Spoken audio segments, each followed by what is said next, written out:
بسم اللہ الرحمن الرحیم یسبح للہ ما فی السماوات وما فی الارض الملک القدوس العزیز الحکیم هو الذی بعث فی الامیین رسولا منہم یتلو علیہم آیاتہ ویزکیہم ویعلمہم الکتاب والحکمہ۔ اب دیکھیے آپ، جیسے وہ آیت 3 دفعہ آ چکی تھی، یہ چوتھی مرتبہ آ رہی ہے۔ وہ بنیادی طریقہ کار کیا تھا؟ قرآن کی تلاوت۔ قرآن اس مقناطیس کے مانند تھا کہ جس کے اندر جس کی روح بیدار ہے اس کو کھینچ لے گا۔ یہ ہے آپ کا آلہ دعوت۔ اب آپ کے پاس وہ آ گئے جو سلیم الفطرت، اسی درجے میں سلام، جن کی زیادہ سلیم الفطرت اور زیادہ جو ہے وہ فوراً آ گئے۔ کچھ کو تھوڑا سا وقت لگا، پھر کچھ اور وقت لگا، کچھ اور وقت لگا، تو 12 برس میں مکے کی جو ہے وہ ہانڈی کے اندر پوری طرح بلو کر نکال لیا۔ اور جو نکالا پھر ان کی تربیت، ان کی تعلیم اسی کتاب سے، حکمت قرآن پر بیس کر رہا ہے سارا پروسیس۔ تربیت بھی قرآن سے، تزکیہ بھی قرآن سے، دعوت بھی قرآن سے، تذکیر بھی قرآن سے، تبشیر بھی قرآن سے، انذار بھی قرآن سے۔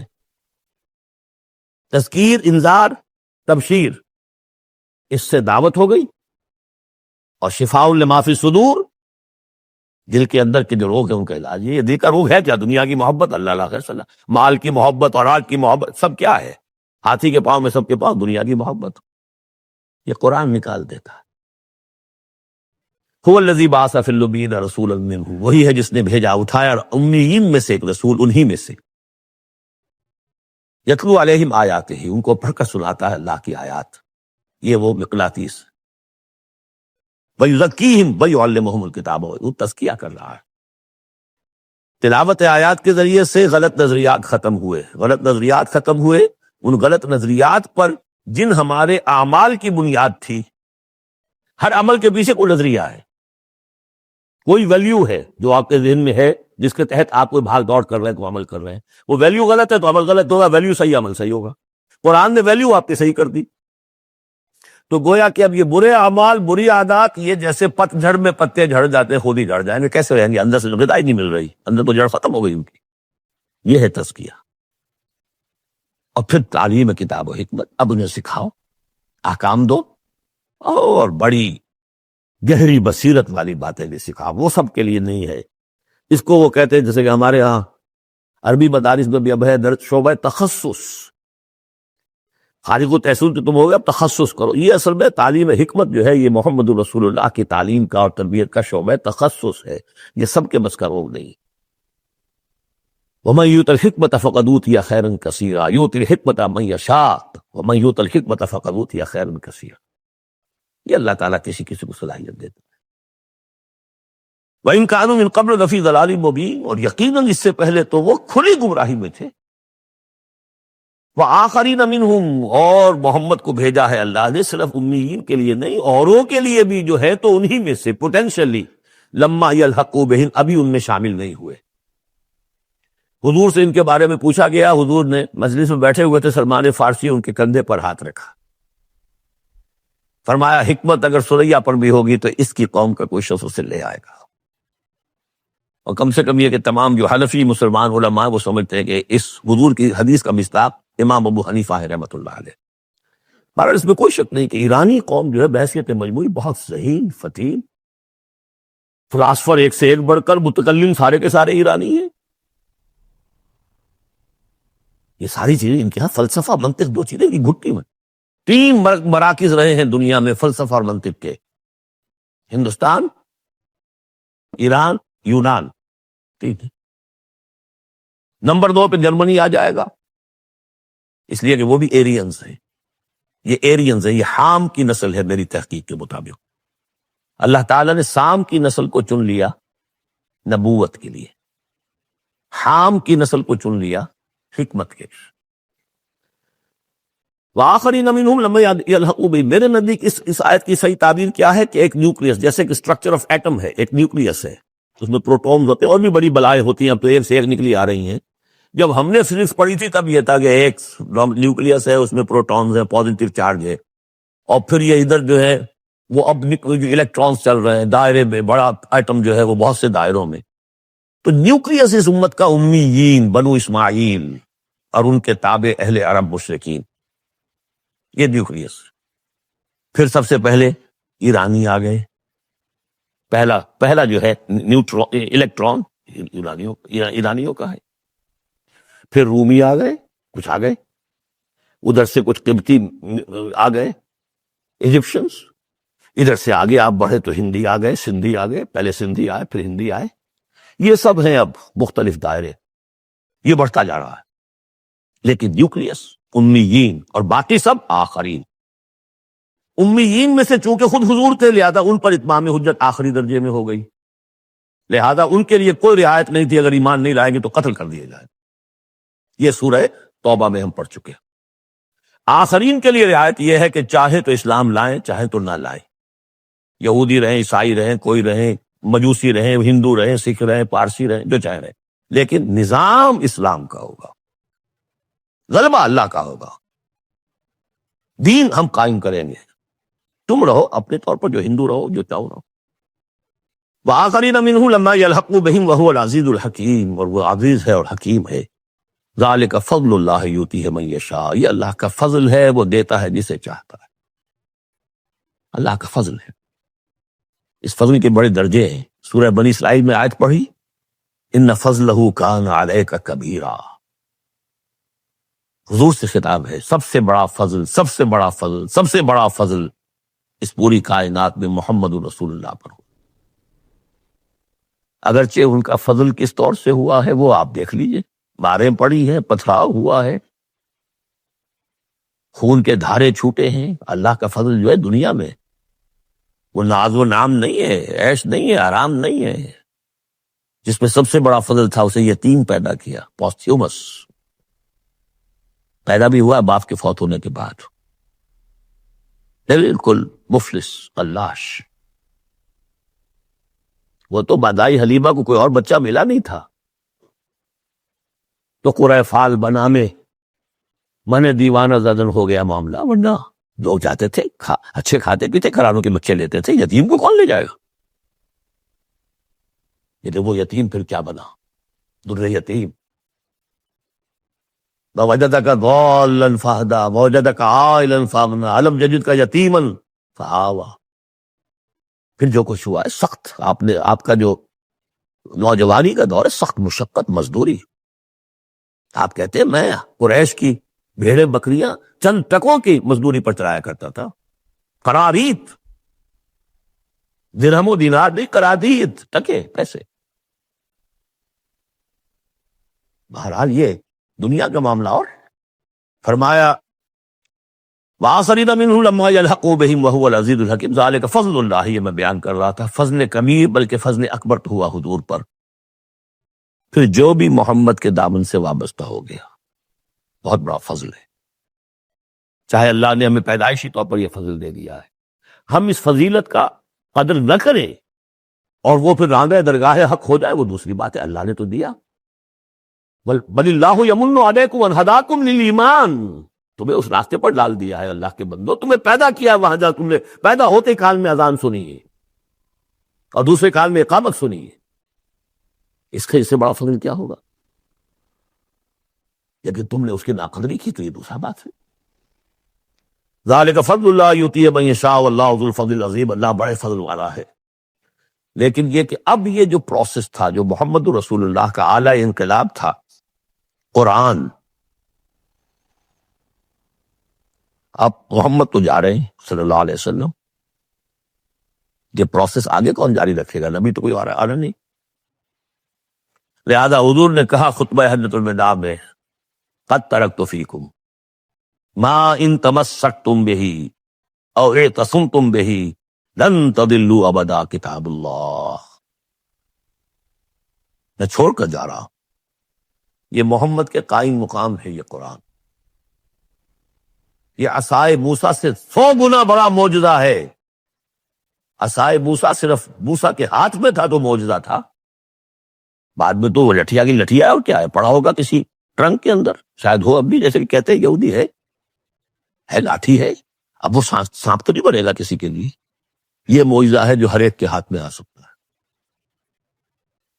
بشرطے کہ اس کا حق پہچانے، اس کا حق ادا کرے۔ اس کی قدر و قیمت کو جانے. افبہذا الحدیث انتم مدہنون وتجعلون رزقکم انکم تکذبون. اس کے ساتھ تمہارا یہ معاملہ ہے، یہ مداہنت ہے.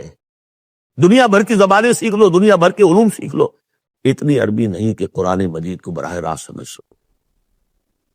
اور اگر یہ قرآن تمہیں پوزیس کر لے گا تو خدا کی قسم کھا کر کہتا ہوں کہ کسی اور کام میں دل نہیں لگے گا آپ کا. یہ کیا کام ہے؟ گھس گھس گھس گھس گھس کر کے تنخواہ ہو گئی 30,000 40,000 50,000 تنخواہ لے کے آ گئے. بس یہی ہے. Were you created for that? ابراہیم بن ادم کا آپ نے سنا ہوگا نام. بادشاہ تھے کسی علاقے کے، شکار پر گئے ہوئے تھے، تو وہاں کئی آواز انہیں سنائی دی، کسی فرشتے کی تھی یا یہ کہ خود ان کے اپنے دل کی آواز تھی. یا ابراہیم لہذا خلقت ام لہذا امرت. اے ابراہیم سوچو، کیا اس کام کے لیے تمہیں پیدا کیا گیا تھا؟ کیا تم اس کام کے لیے پیدا کیے گئے تھے اور تمہیں اس کام کا حکم ہوا تھا شکار کرو جا کر؟ بس وہیں سے کایا پلٹ ہوئی. تو سوچنے کی بات ہے. اب ترتیب بتا رہا تھا اصل میں، ورنہ بات لمبی ہو جائے گی، کہ اب یہ قرآن کے بارے میں تمہارا طرز عمل کیا ہوگا. تصویر دکھائی جا رہی ہے. پھر سابقہ امت کی، انہیں بھی ہم نے دی تھی کتاب تورات. مثل الذین حملوا التوراۃ ثم لم يحملوها كمثل الحمار يحمل اسفارا. مثال ان لوگوں کی جو حامل تورات بنائے گئے پھر وہ اس کے حامل ثابت نہ ہوئے. اور حمل میں خاص ایک بات ہے. حمال کسے کہتے ہیں؟ بوجھ اٹھا کر ایک جگہ سے دوسری جگہ لے کر جانا، حمال اسے کہتے ہیں. اسر اور حمل میں میں نے فرق بتایا تھا آپ کو سورہ بقرہ جب پڑھ رہے تھے آخری، کہ اسر وہ بوجھ ہے جس کے نیچے انسان دب کر رہ جائے، چل نہ سکے، اسر ہے. اور حمل وہ ہے جس کو لے کر چل سکے. اب عورت کا بھی حمل ہوتا ہے، وہ لے کر چلتی ہے. بہرحال جب ایڈوانس پریگننسی ہوتی ہے، دکھ تو ہے، تکلیف ہے، وہن علی وہن تو ہے، چل سکتی ہے. اس لیے حمال ہے، وہ لے کے جا رہا ہے. تو حمل التوراۃ، یہ اللہ تعالیٰ جس کو کتاب دیتا ہے، حامل بناتا ہے، اس کے ذمے سے پہنچاؤ. لتبیننہ، تمہارا فرض ہے اسے واضح کرو، اسے عام کرو. یا اہل القرآن، حضور نے فرمایا ہے قرآن والوں، لا تتوسطوا القرآن، قرآن کو تقیہ نہ بنا لینا. ایک ذہنی سہارا ہمارے پاس اللہ کی کتاب ہے. 40 من سونا ہم نے لگا دیا ہے اس قرآن کو تاروں سے لکھنے پر. معلوم ہے آپ کو، رکھا ہوا ہے ہمارے ہاں، ایوبی دور کی یادگار. بہرحال قرآن مجید کے حامل بنائے گئے تھے اس لیے کہ اوروں تک پہنچاؤ. ثم لم يحملوها، انہوں نے نہیں اٹھایا. کمثل الحمار، ان گدھوں کے مانند ہے. یحمل اسفارا، جو کتابوں کا بوجھ اٹھائے پھر رہا. مکالمات فلاں تم بھی لکھ دیجئے، آپ باندھ کر گشڑی رکھ دے، انسائکلوپیڈیا برٹانیکا پورا رکھ دے، گدھے کو کیا فائدہ اس سے. مثل القوم الذین کذبوا بآیات اللہ، مثال اس قوم کی جس نے اللہ کی آیات کو جھٹلایا. بے سا، بہت بری. اب یہ جھٹلانا میں پہلے واضح کر چکا ہوں سورہ واقعہ پڑھتے ہوئے.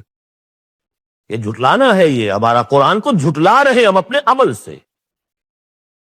ایک ساتھ آپ سے پوچھے گا، آپ قرآن کو اللہ کا کتاب مان لیا؟ میں مانتا ہوں. آپ نے کبھی پڑھا اس کو؟ آپ 7 سمندر کا سفر پار کر کے یہاں MBA کرنے تشریف لے آئے ہیں امریکہ میں. MBA معلوم ہوتا ہے کہ کوئی پتہ نہیں، کوئی جنت کی کوئی سیٹ ہے، کیا ہے. قرآن آپ نے نہیں پڑھا تو کیسا ایمان ہے آپ کا قرآن پر؟ کیا جواب دے؟ تکذیب کر رہے ہیں اپنے عمل سے.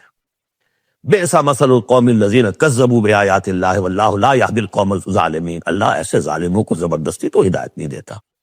اللہ کی ہدایت ایسی گھٹیا شے تو نہیں ہے، اتنی حقیر شے تو نہیں ہے. اب دیکھیے 4 آیتیں، یہ یہاں پر بھی 4 4 جمع 3 کی تقسیم ہے. 4 آیتیں پوری ہو گئی تھی. حضور کی بعثت 2 میں ہے. امیین نیوکلیس ہے، آخرین سب الیکٹرانز ہیں اس کے چاروں طرف. یہ ملٹی نیشنل امت ہے. ملٹی نیشنل فرمز تو آپ کو معلوم، ملٹی نیشنل. جبکہ سابق جو امت تھی بنی اسرائیل، وہ یونی ریشیل، ایک نسل کی. یونی ریشیل، یونی نیشنل، یہ multi racial, multi national, Hindi بھی، فارسی بھی، ایرانی بھی، ترک بھی، چینی بھی. اب تو دنیا کا میں نہیں سمجھتا کہ کوئی قوم رہ گئی ہو، کوئی نسل رہ گئی ہو جس میں کچھ نہ کچھ مسلمان موجود نہ ہوں. اور دوسری بات یہ کہ حضور کا بنیادی کیا ہے؟ اعلی دعوت، اعلی تربیت، جس سے کہ مردان کار تیار کیے جو جہاد اور قتال کریں گے، وہ ہے قرآن. اب آگے 4 آیتوں میں وہ جو طرز عمل ہمارا ہو گیا اس کی تصویر دکھائی جا رہی ہے بنی اسرائیل کے طرز عمل میں. مثل الذین حملوا التوراة ثم لم يحملوها كمثل الحمار يحمل اسفارا بئس مثل القوم الذین كذبوا بآیات اللہ واللہ لا يهدی القوم الظالمین. اس کے بعد نتیجہ کیا نکلتا ہے؟ جو آیات الہیہ سے رشتہ ٹوٹے گا تو سہارا کیا چیز رہ جائے گی؟ ہم تو اللہ کے چہیتے لاڈلے ہیں، ہمیں تو جہنم میں کوئی جھونک ہی نہیں سکتا. جھونکے گا بھی تو دوسروں کی آنکھ میں دھول جھونکنے کے لیے، چند دن کے لیے ہمیں بھی ڈال کے فوراً نکال دیں. اللہ کو بھی چوری کرنی ہے، خیانت کرنی ہے ہمارے لیے. اور ہم جیسے بھی کچھ ہیں، جو بھی کچھ ہے، زانی ہیں، شرابی ہیں، جو بھی کچھ ہے، لیکن تیرے محبوب کی امت میں، جب تیرے محبوب کی امت میں ہے، سیلویشن از گارنٹیڈ، شفاعت تو ملنی ہی ملنی ہے. بہت زیادہ قرضہ ہے تو کسی بزرگ کی نظر پہ دے گا بھی چڑھا ہے، بس اور کیا رہ گئے. یہ ہے وہ سارا معاملہ، یہ ہے وہ امانی، یہ ہے وہ من گھڑت خیالات، یہ ہے وہ وشفل تھنکنگ سے جو عقیدوں کی شکل بن جاتی ہے، جس کی وجہ سے عمل سے. مجھے اقبال نے کہا کہ پتہ نہیں نام کیا ہے اس کا، خدا فریبی کے خود فریبی، عمل سے فارغ ہوا مسلمان بنا کے تقدیر کا بہانہ. وہ تقدیر کی بجائے آپ یہاں یہ عقائد جوڑ لیجئے تو پھر عمل کی کیا ضرورت ہے؟ بے وقوف ہوگا جو عمل کرے. رشوت نہ لے، حیف نہ کرائے بچوں کو، بے وقوف ہے، احمق ہے، پاگل ہے. قل یا ایھا الذین ھادوا ان زعمتم انکم اولیاء للہ من دون الناس، کہہ دیجئے اے نبی، ہے وہ لوگوں جو یہودی ہو گئے ہو، اگر تمہارا واقعی یہ گمان ہے کہ تم اللہ کے دوست اور اللہ تمہارا دوست ہے. ان زعمتم، زوم کا لفظ اردو میں بھی بولتے ہیں خیال خام کے لیے، بڑا زوم ہو گیا اسے.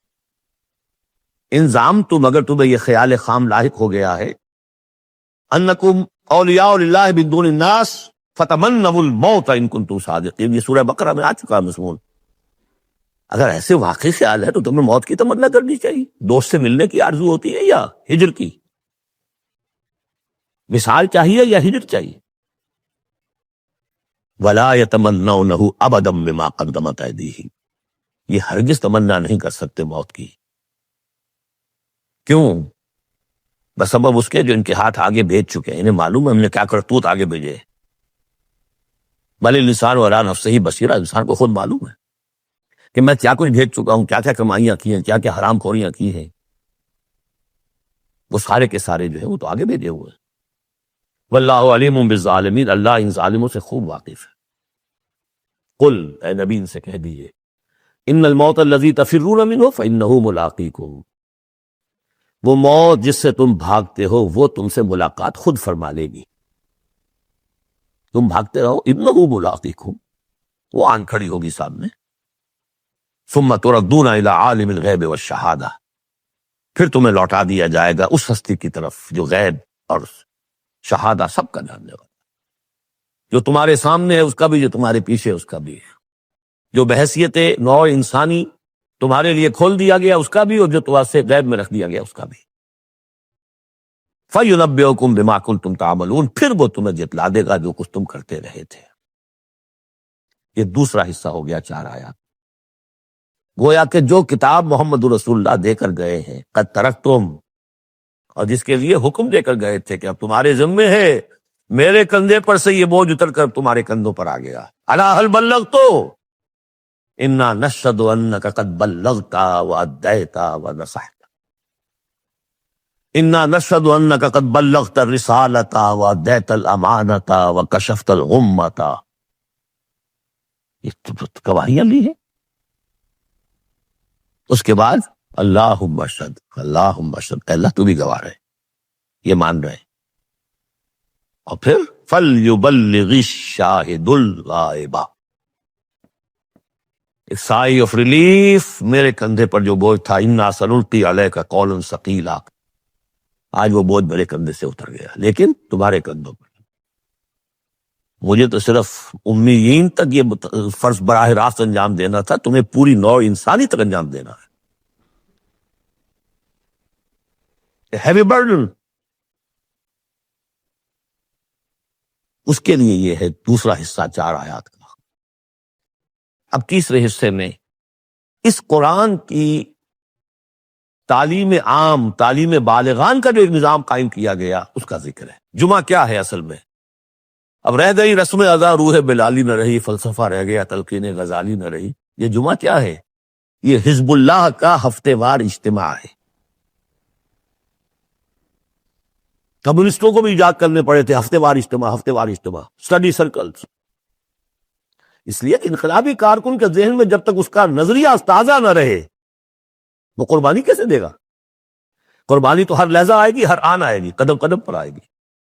لہذا اس نظریے کا، نصب العین کا، اپنے مقصد کا شعور بالکل کانشس لیول کے اوپر مستحضر رہنا چاہے۔ لہذا اجتماعات۔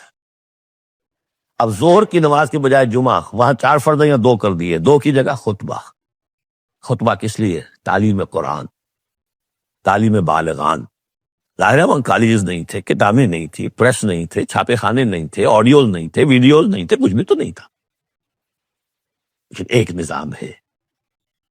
ہفتے میں ایک دن ایسا نکال لو، اگرچہ پورا دن نہیں چاہیے، یوم سبت کی طرح نہیں ہے، نہاؤ دھو، اچھے کپڑے پہنو، خوشبو لگاؤ، آؤ مسجد میں چل کر، پہلی گھڑی میں آ جاؤ گے تو اتنا ثواب ہوگا جتنا کہ ایک اونٹ کی قربانی کا۔ ہم نے آنکھوں سے دیکھا ہوا بچپن میں 7-8 بجے کے قریب مسجدوں کے اندر ہجوم ہوتے تھے، لوگ پہنچ جاتے تھے گاؤں سے، اسے گاؤں میں جمعہ ہوتا نہیں تھا۔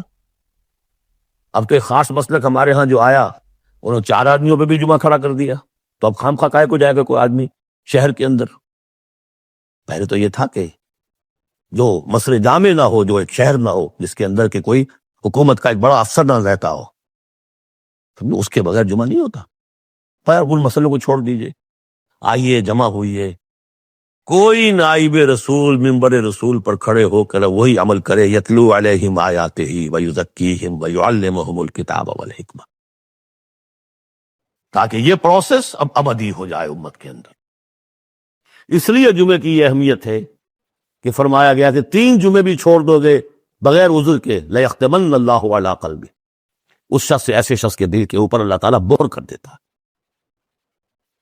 لیکن بات یہی ہے کہ وہ ساری حکمت ختم، وہ مقصد ختم، نہ وہ مقصد ہے، رہ گئی رسم ادا، روح بلالی نہ رہی، اور فلسفہ رہ گیا، تلقین غزالی نہ رہی۔ جمعہ ہے پھر بھی کھنڈر بتا رہے ہیں عمارت عظیم تھی، اب بھی جو اہتمام ہوتا ہے جمعے کے لیے کھنڈر ہی صحیح، لیکن بتا رہے ہیں کہ یہ کتنی بڑی عظیم عمارت تھی۔ یا ایھا الذین آمنوا اذا نودی للصلاۃ من یوم الجمعۃ فاسعوا الی ذکر اللہ وذروا البیع، اے ایمان والو جب تمہیں پکارا جائے نماز کے لیے جمعے کے دن، یعنی جمعے کی نماز کے لیے، تو لپکو اور دوڑو، ہر طرح کے کاروبار کو چھوڑ کر اللہ کے ذکر کی طرف، اور چھوڑ دو کاروبار۔ اور یہاں ذکر سے مراد نماز تو ذکر ہے ہی، اصل میں خطبہ ہے۔ ذالکم خیر لکم ان کنتم تعلمون، یہی تمہارے لیے بہتر ہے اگر تم علم رکھتے ہو۔ فاذا قضیت الصلاۃ فانتشروا فی الارض وابتغوا من فضل اللہ، یہودیوں کا جو یوم سبت والی وہ سختی نہیں ہے، صبح کا زیادہ وقت تو مطلوب ہے کہ لگے اس کام میں، لیکن جمعے کے بعد پھر آپ جائیں پہ کام میں لگے۔ جب نماز ادا ہو چکے اب تم زمین میں منتشر ہو سکتے ہو، جاؤ اللہ کا فضل تلاش کرو، وابتغوا من فضل اللہ واذکروا اللہ کثیرا لعلکم تفلحون، اور اللہ کو یاد کرو کثرت سے تاکہ تم فلاح پاؤ۔ وَإِذَا رَأَوْا تِجَارَةً، اب یہ یہ بھی کمزوری آ گئی جو مسلمانوں کے اندر پیدا ہوئی تھی، اس کا اشارہ کر دیا گیا اس صورت میں بھی۔ جب انہوں نے دیکھا کوئی تجارت کا معاملہ یا کوئی اور کھیل کود، انفضوا الیہا، تو خاص منافقین جو تھے وہ دوڑ کے چلے جاتے تھے، وترکوک قائما، اور آپ کو چھوڑ جاتے تھے کھڑے ہوئے۔ اور اس لیے کہ عام خیال یہ ہے کہ عام طور پر پہلے جو ہے خطبہ جیسے عیدین میں بعد میں ہوتا ہے، ایسے ہی جمعے کا خطبہ بھی بعد میں ہوتا ہے، سمجھا انہوں نے نماز تو ہو گئی چلو۔ فرمایا نہیں، قل ما عند اللہ خیر من اللہو والتجارہ، ان سے کہہ دیجئے جو اللہ کے پاس ہے وہ کہیں بہتر ہے اس کھیل کود سے بھی، تجارت سے بھی۔ واللہ خیر الرازقین، اور اللہ بہترین رزق عطا کرنے والا ہے۔ بارک اللہ لی ولکم فی القرآن العظیم ونفعنی وإیاکم بالآیات والذکر الحکیم۔